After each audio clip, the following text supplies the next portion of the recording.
아유 선생님, 그냥 나이 들어서 그런 줄만 알았지 암이라고 하니까 등골이 오싹하네요. 이거 그냥 참았으면 진짜 죽는 줄도 모르고 초상날 뻔했네.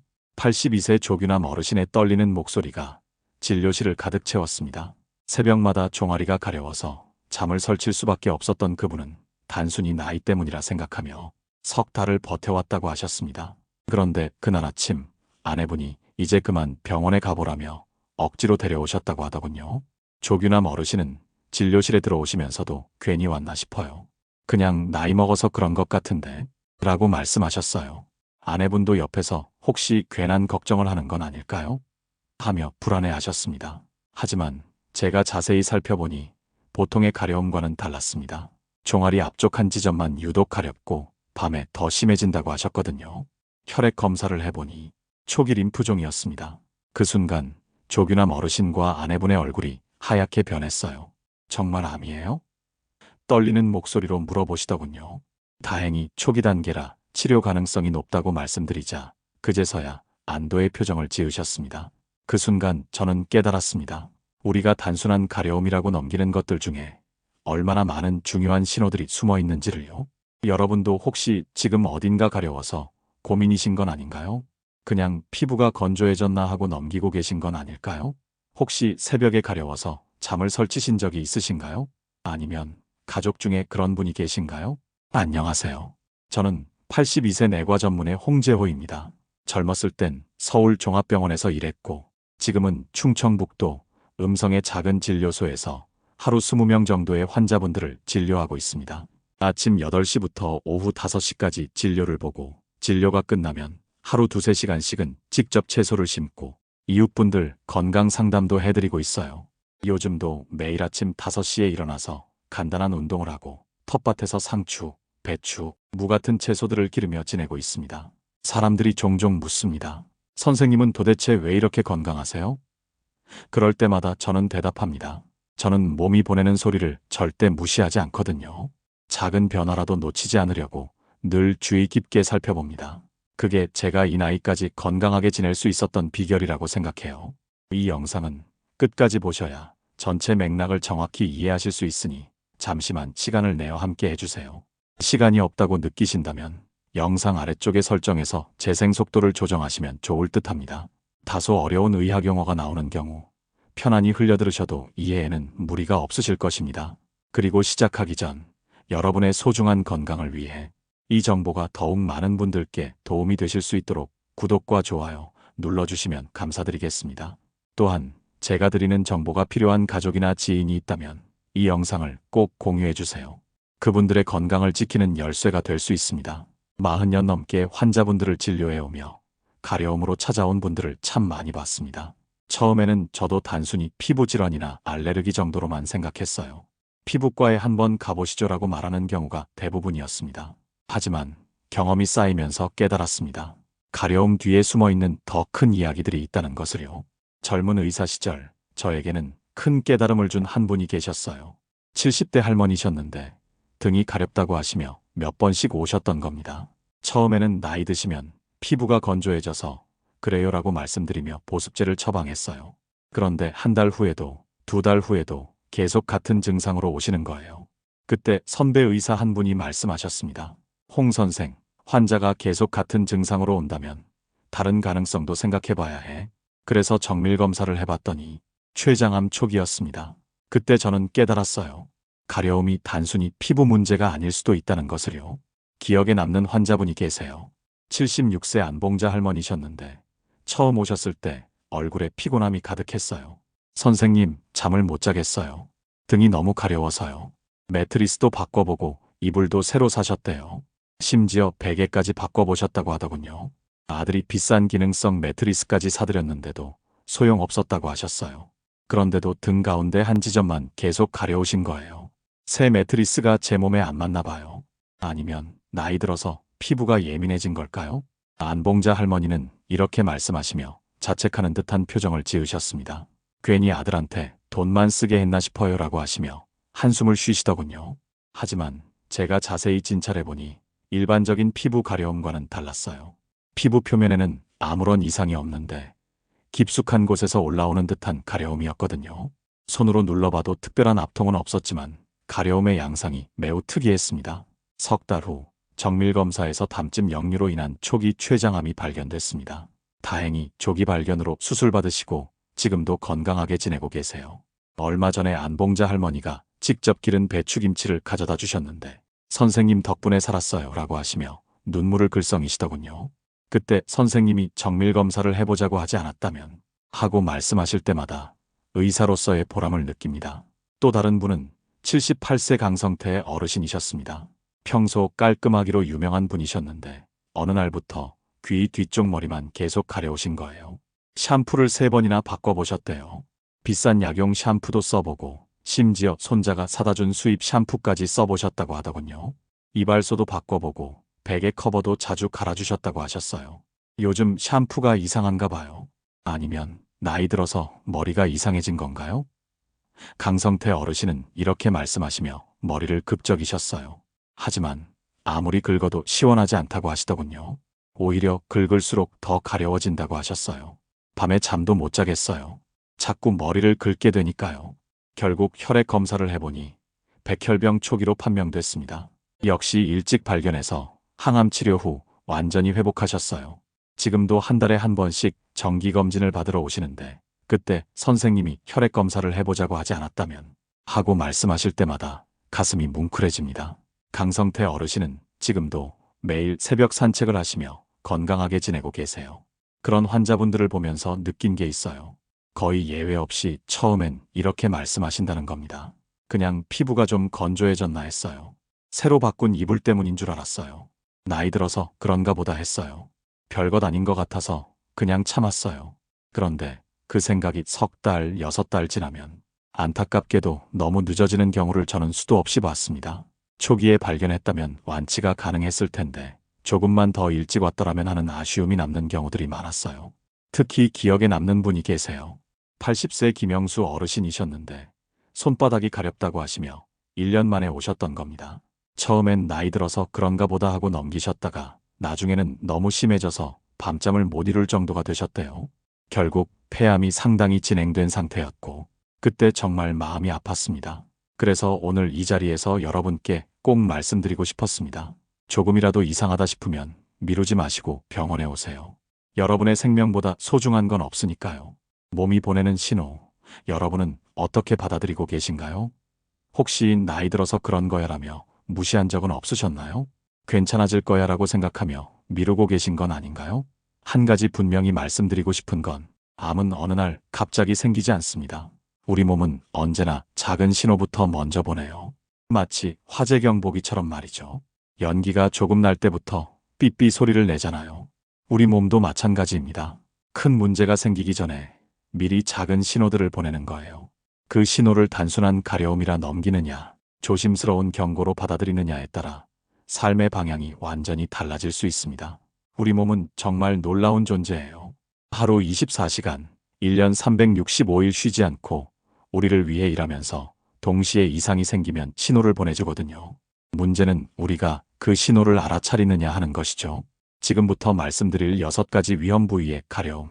그중 하나라도 여러분께 해당된다면 꼭 기억해 두셨으면 합니다. 이 이야기는 끝까지 들으셔야 전체 흐름이 보입니다. 혹시라도 가족 중 누군가를 살릴 수 있을지 모르거든요.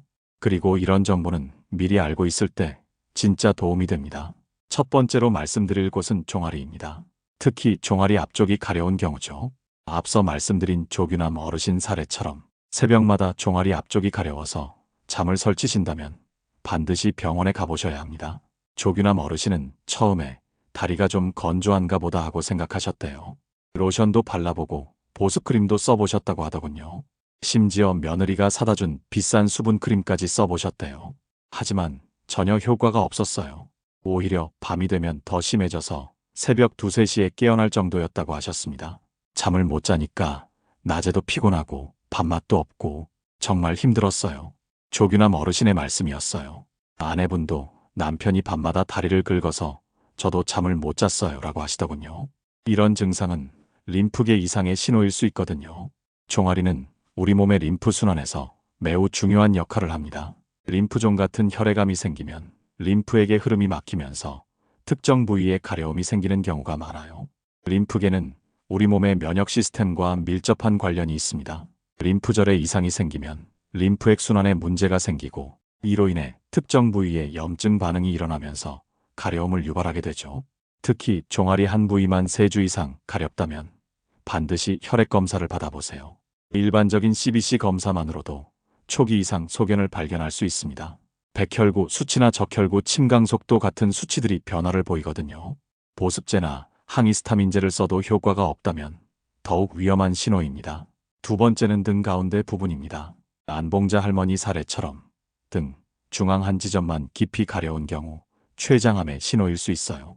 췌장은 등 쪽 깊숙한 곳에 위치해 있어서 염증이 생기면 신경을 통해 등으로 가려움이 전달되는 경우가 많습니다. 안봉자 할머니도 처음엔 매트리스 때문인가 하고 생각하셨어요. 심지어 침대 위치까지 바꿔보셨다고 하더군요. 방향도 바꿔보고 베개 높이도 조절해 보셨대요. 하지만 자세를 바꿔도 누워있는 방향을 바꿔도 똑같은 자리가 가려우셨던 거예요. 등판에 뭔가 붙어있는 것 같은 느낌이에요 라고 표현하시더군요. 실제로 만져봐도 아무것도 없는데 계속 그 자리만 가렵다고 하셨어요. 특히 배는 멀쩡한데 등만 가려운 경우 이를 의학적으로 연관통이라고 부르는데요. 췌장에서 시작된 염증 신호가 신경 연결을 통해 등으로 전달되는 현상입니다. 췌장과 등의 신경은 같은 척수분절에서 나오기 때문에 이런 현상이 일어나죠. 췌장은 위장 뒤쪽 깊숙한 곳에 위치해 있어서 초기에는 증상이 거의 없어요. 하지만 염증이 생기면 신경을 통해 등으로 신호가 전달되면서 가려움이나 통증을 느끼게 됩니다. 매트리스를 바꿔도 자세를 바꿔도 해결되지 않는 등 가운데 가려움이 한 달 이상 지속된다면 꼭 병원에 가보세요. 복부 초음파나 CT 검사로 췌장 상태를 확인해 볼 필요가 있습니다. 세 번째는 두피입니다. 강성태 어르신처럼 귀 뒤쪽 머리만 계속 가려운 경우 백혈병 가능성을 의심해야 합니다. 두피는 감각신경이 매우 밀집되어 있는 부위거든요. 혈액계 질환이 생기면 신경 전달 물질의 불균형으로 인해 긁어도 시원하지 않은 가려움이 나타나는 경우가 많아요. 강성태 어르신도 아무리 긁어도 시원하지 않다고 하셨어요. 마치 피부 안쪽에서 가려운 것 같아요 라고 표현하시더군요. 오히려 긁을수록 더 가려워진다고 하시더군요. 이게 바로 혈액계 질환의 특징적인 가려움입니다. 일반적인 피부 가려움과는 전혀 다른 양상을 보이거든요. 백혈병이나 림프종이 생기면 혈액 내 히스타민이나 기타 염증 물질들의 농도가 변하게 됩니다. 이런 물질들이 신경에 작용하면서 특이한 형태의 가려움을 유발하게 되죠. 샴푸를 아무리 바꿔도 머리를 아무리 깨끗이 감아도 해결되지 않는 두피, 가려움이 3주 이상 지속된다면 반드시 혈액 검사를 받아보세요. 특히 체중 감소나 피로감이 함께 나타난다면 더욱 주의 깊게 살펴봐야 합니다. 백혈병이나 림프종의 경우 이런 전신 증상들이 함께 나타나는 경우가 많거든요. 네 번째는 가슴과 유두 주변입니다. 69세 배순덕 할머니는 오른쪽 유두 아래만 간질간질하다고 하셨어요. 처음엔 새로 산 브라가 맞지 않나 보다 하고 생각하셨대요. 브라도 바꿔보고 속옷도 면 소재로 바꿔보셨다고 하더군요. 심지어 노아이어 브라까지 써보셨다고 하셨어요. 하지만 시간이 지나면서 점점 피부 색깔이 변하기 시작했어요. 처음엔 약간 붉어지더니 나중엔 오렌지 껍질처럼 울퉁불퉁해졌다고 하셨습니다. 거울을 보는데 갑자기 무서워지더라고요 라고 말씀하시더군요. 결국 염증성 유방암으로 판명됐어요. 다행히 조기 발견으로 치료받으시고 지금은 건강하게 지내고 계십니다. 유두 주변의 가려움은 특히 주의해야 합니다. 염증성 유방암의 경우 멍울이 만져지기 전에 가려움 증상이 먼저 나타나는 경우가 많거든요. 유두 주변 피부가 두꺼워지거나 질감이 바뀐다면 즉시 병원에 가셔야 해요. 염증성 유방암은 일반적인 유방암과 달리 멍울이 잘 만져지지 않아요. 대신 피부 변화와 가려움이 주요 증상으로 나타나죠. 그래서 더욱 놓치기 쉬운 암이기도 합니다. 그리고 이건 남성분들도 해당됩니다. 남성 유방암의 40%가 가려움으로 시작된다는 연구 결과도 있어요. 남성분들은 유방암에 대한 인식이 낮아서 더 늦게 발견되는 경우가 많은데 가슴 부위 가려움도 절대 무시하시면 안 됩니다. 다섯 번째는 항문과 외음 부위입니다. 75세 윤태식 어르신은 항문 주변이 가려워서 치질인가 보다 하고 생각하셨어요. 약국에서 치질 연고도 사서 발라보고 좌욕도 해보셨다고 하더군요. 인터넷에서 찾은 민간요법도 여러 가지 시도해 보셨대요. 하지만 전혀 나아지지 않았어요. 특히 밤에 더 심해져서 잠을 설치는 날이 많아졌다고 하셨습니다. 낮에는 괜찮은데 밤만 되면 정말 못 견디겠어요 라고 하시더군요. 그런데 9달이 지나도록 증상이 나아지지 않자 결국 병원에 오셨고 직장암 초기로 판명됐어요. 항문 주변의 가려움, 특히 밤에 더 심해지고 국소적으로만 지속되는 경우 직장암이나 외음부암의 가능성을 생각해 봐야 합니다. 이 부위는 워낙 민감한 곳이라 많은 분들이 병원 가기를 꺼려 하시는데요. 하지만 조기 발견이 정말 중요한 부위입니다. 직장암의 경우 초기에는 통증보다 가려움이 먼저 나타나는 경우가 많아요. 암세포에서 분비되는 물질들이 주변 신경을 자극하면서 가려움을 유발하게 되죠. 특히 폐경 후 여성분들은 외음부암 가능성도 반드시 고려하셔야 해요. 호르몬 변화로 인해 면역력이 떨어지면서 이런 암이 생기기 쉬워지거든요. 부끄러워하지 마시고 꼭 전문의의 진료를 받아보세요. 마지막 6번째는 손바닥과 발바닥입니다. 70세 김춘자 할머니는 손바닥이 하루 종일 근질근질해서 핸드크림을 아무리 발라도 소용없다고 하셨어요. 설거지를 너무 많이 해서 그런가 하고 생각하시며 고무장갑도 끼고 해보셨다고 하더군요. 밤에 잠들기 전에 핸드크림을 듬뿍 발라도 새벽에 깨면 또 가려워요라고 하시더군요. 하지만 핸드크림을 아무리 발라도 심지어 밤에 면장갑까지 끼고 주무셔도 전혀 나아지지 않았어요. 오히려 시간이 지나면서 발바닥까지 가려워지기 시작했다고 하셨습니다. 결국 정밀검사를 해보니 폐암이 상당히 진행된 상태에서 신경전달 물질 이상이 발견됐습니다. 폐암이 진행되면서 부종양증후군이라는 현상이 일어난 거였어요. 암세포에서 분비되는 물질들이 신경계에 영향을 주면서 손바닥과 발바닥에 가려움을 일으킨 거였습니다. 김춘자 할머니는 그냥 설거지를 너무 많이 해서 그런 줄 알았는데 라고 하시며 후회스러워 하셨어요. 조금만 더 일찍 병원에 왔더라면 하고 말씀하시더군요. 다행히 적극적인 치료로 지금은 많이 좋아지셨지만 그때의 기억은 지금도 생생합니다. 손끝과 발끝이 가렵고 저린 증상이 함께 나타나면 말초신경증후군을 의심해야 합니다. 특히 가려움과 기침, 식욕부진이 3가지 모두 나타나면 반드시 정밀검사를 받아보세요. 내장암이 진행되면서 신경계에 영향을 주는 경우가 많거든요. 김춘자 할머니도 나중에 생각해보니 손바닥이 가려워지기 전부터 기침이 조금씩 나왔다고 하시더군요. 감기인 줄 알았는데 하고 말씀하시며 아쉬워하셨어요. 그때 조금만 더 주의 깊게 몸을 살펴봤더라면 하고 말이죠. 폐암의 경우 초기에는 기침이나 가래 같은 호흡기 증상보다 손바닥, 발바닥 가려움이 먼저 나타나는 경우가 의외로 많습니다. 이는 암세포에서 분비되는 세로토닌이나 히스타민 같은 물질들이 말초신경에 작용하기 때문이에요. 또 다른 환자분도 생각나는군요. 74세 이정희 할머니셨는데 발바닥이 가려워서 무좀인가 보다 하고 생각하셨대요. 무좀약도 발라보고 발 전용 크림도 써보셨지만 전혀 효과가 없었어요. 나중에 알고 보니 간암이 진행되면서 나타난 증상이었습니다. 이처럼 손바닥과 발바닥의 가려움은 여러 내장 질환의 신호일 수 있어요. 특히 간암, 폐암, 신장암 등에서 자주 나타나는 증상이거든요. 혹시 지금 가려운 곳이 생각나셨나요? 언제부터였는지 기억나시나요? 며칠 전부터인지, 몇 주 전부터인지, 아니면 몇 달 전부터인지 차근차근 생각해 보세요. 그리고 그 가려움이 다른 증상들과 함께 나타나지는 않았는지도 돌이켜 보세요. 지금 병원에 한번 가본다면 무엇을 확인하고 싶으신가요? 혹시 별것 아닐 거야 라고 생각하고 계신가요? 아니면 병원에 가면 큰일 날까봐 무서워서라고 생각하고 계신가요? 저는 환자분들께 항상 말씀드려요. 빨리 발견하면 빨리 해결할 수 있어요. 늦게 발견하면 해결하기 어려워져요. 이게 의학의 기본 원칙입니다. 조기 발견, 조기 치료가 가장 중요하거든요. 정리해드리면 이렇습니다. 3주 이상 지속되는 국소 가려움, 보습제나 연고로도 해결되지 않는 가려움, 야간에 심해지고 특정 부위에만 집중되는 가려움, 그리고 피부 표면에는 이상이 없는데 계속되는 가려움. 이런 경우들은 우리 몸 내부에서 보내는 신호일 가능성이 높습니다.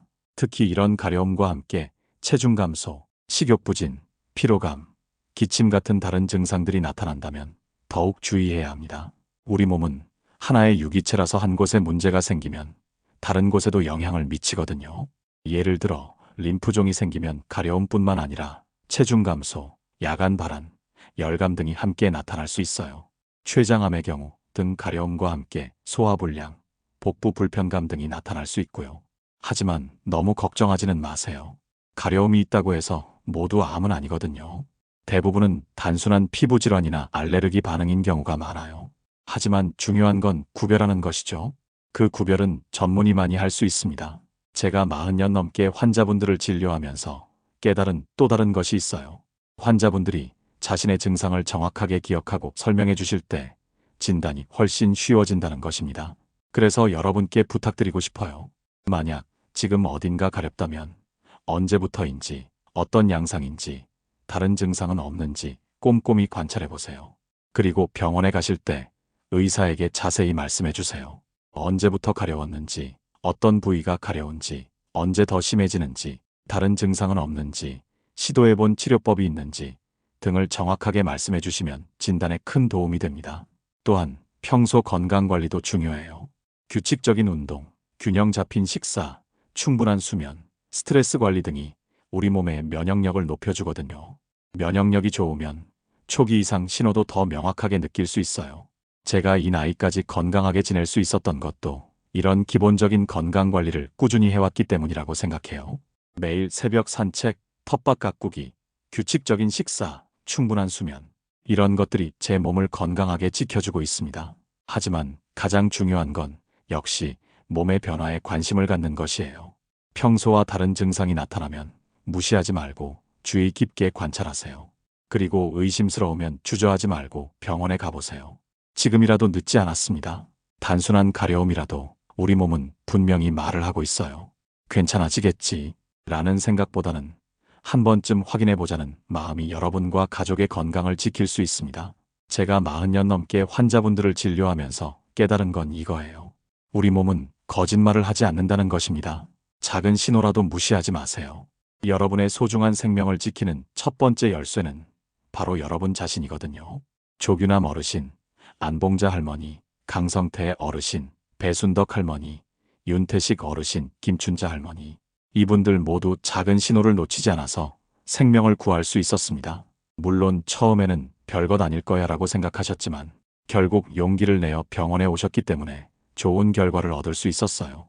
여러분도 마찬가지입니다. 몸이 보내는 작은 신호에 귀 기울여 주세요. 그 신호가 여러분의 건강을 지키는 소중한 열쇠가 될 수 있습니다. 마지막으로 한 가지 더 말씀드리고 싶은 게 있어요. 건강은 혼자 지키는 게 아니라는 것입니다. 가족들과 서로 관심을 갖고 살펴봐 주세요. 어머니, 요즘 어디 가려우시다고 하지 않으셨나요? 아버지, 잠을 못 주무시는 것 같은데 괜찮으세요? 이런 관심 한마디가 큰 도움이 될 수 있어요. 당신은 오늘 어떤 한 가지를 바꿔보시겠습니까? 혹시 지금 가려운 곳이 있다면 언제부터였는지 한번 생각해 보세요. 그리고 3주 이상 지속됐다면 용기를 내어 병원에 가보세요. 여러분의 건강이 무엇보다 소중하니까요. 건강한 몸이 있어야 가족과 함께 할 수 있고 좋아하는 일도 할 수 있어요. 건강을 잃으면 모든 것을 잃는 것과 마찬가지거든요. 그러니 작은 신호라도 소중히 여기시기 바랍니다. 다음 영상에서는 배에서 나는 냄새가 보내는 건강 신호에 대해 이야기해 보겠습니다. 우리 몸에서 나는 냄새도 건강 상태를 알려주는 중요한 신호 중 하나거든요. 관심 있으신 분들은 구독과 좋아요 잊지 말아주세요. 오늘의 영상이 여러분의 건강 관리에 작은 도움이라도 되었기를 바랍니다. 제 이야기를 듣고 어떤 생각이 드셨나요? 혹시 이 정보가 도움이 될 만한 주변 분들이 계신다면 이 영상을 공유해 주세요. 구독과 좋아요도 잊지 말아주세요. 행복한 하루 되시길 바랍니다. 감사합니다.